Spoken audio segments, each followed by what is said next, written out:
С начала года в Якутии произошло 665 дорожно-транспортных происшествий. В этих авариях погибли 72 человека и более 800 получили травмы. Об этом сообщил на пресс-конференции начальник ГИБДД по Якутии Самсон Чупров. В сравнении с аналогичным периодом прошлого года количество ДТП снизилось, однако печальная статистика остается на довольно высоком уровне. Репортаж Саргланы Захаровой.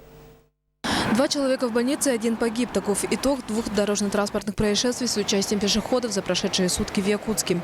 Первое ДТП произошло утром в 9 часов 20 минут на пересечении улиц Пояркова и Курашова. Молодой человек высадился на проезжую часть из впереди едущей машины и, пытаясь перебежать дорогу по зебре на запрещающий сигнал светофора, попал под колеса рядом едущей машины. В результате пострадавший был госпитализирован в больницу с серьезными травмами головы. Участникам следующего происшествия повезло меньше. На 9-м километре Намского тракта в 8 часов вечера 50-летний водитель автомобиля Toyota Town Ice совершил наезд на 2 женщин. 50-летний водитель автомобиля Toyota Town Ice совершил наезд на 2 женщин, переходивших проезжую часть в неустановленном месте.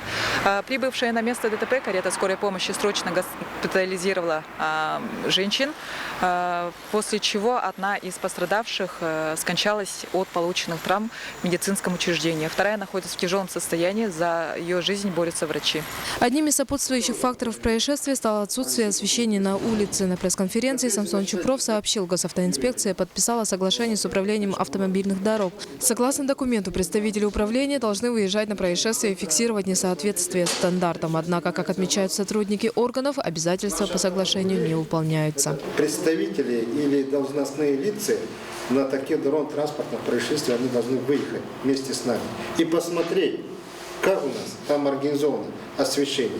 Если есть, она соответствует или нет лексумеру, да? Вот. И, к сожалению, управление автомобильных дорог, никто туда не выезжал. Это может открыто говорить. Есть у нас соглашение.